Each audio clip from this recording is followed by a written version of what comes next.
I had come out of industry, actually managing executive coaching, helping people in business figure out what they want to do with their career and whether they wanted that next rung, and if they wanted it, how to get there and how to do well with it. As I was thinking about what kind of contribution with the extra time I have in retirement, it was on my mind as to what I was going to do with myself. I'd come out of a difficult bout with cancer, talked to my wife about it. She encouraged me to think about maybe I could just use some of the stuff that I used to do with people in companies, but I said I wanted to help people in churches or in ministry. I didn't know how, but I wanted to see if there's a way. I felt like there's got to be people in ministry who have similar challenges around what they want to do with their ministry career. I know Randy from Dallas Bible Church when I was the youth pastor there, and I heard that he mentored and stuff, and so I reached out to him and just got connected with him that way. We talk about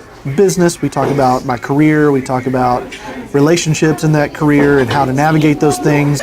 He gives me advice on how to approach issues at work or even at home sometimes with marriage and things like that, and just general advice, and help me navigate where I'm going next in life and career. It's always nice to have an outside perspective anyway, but on one, with Randy particularly, he's mentored businesses and companies, people going through transition. I know that the advice is going to be rooted in a morality that comes from the faith that we share, and he's not going to advise me to do things in business even that are unethical, because I can trust that, because I know his faith, I know where he comes from, and that we share that I can usually trust him a little easier to tell me the truth and guide me well.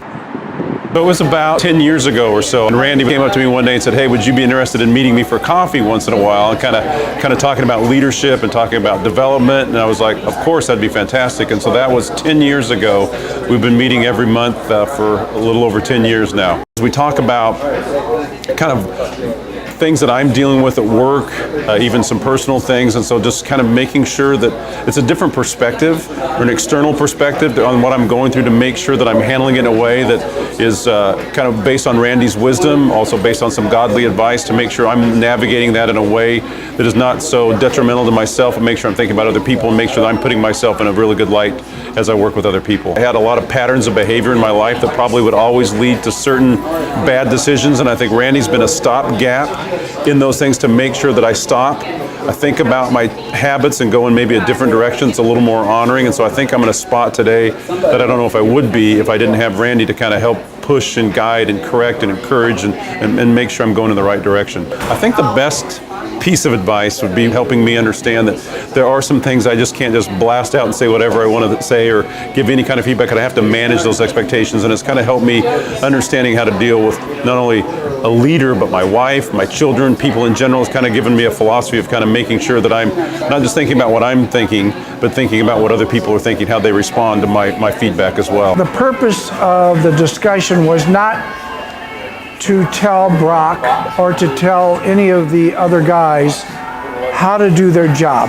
It was more a case of asking them how they feel it's going, asking them where they are having some feelings of pain in what they're trying to get done, or some feelings of angst, or some feelings that things could be going better, and trying to help them frame that in a certain way so that they could tackle it themselves. And with the people I have dealt with, coming from a world of business, I found that some of the issues do actually overlap. I have close to 30 guys that I deal with now. I get as much out of it or more than each of the guys I'm working with. Finishing Well Ministries and Hal Habaker have been launched to build the kingdom by helping others, to find ways to help seniors tap into their own strength, to tap into that lifelong wisdom they have, and to use it for other folks, because it makes a difference, even though they don't always sense that or perceive that when they reach out to others.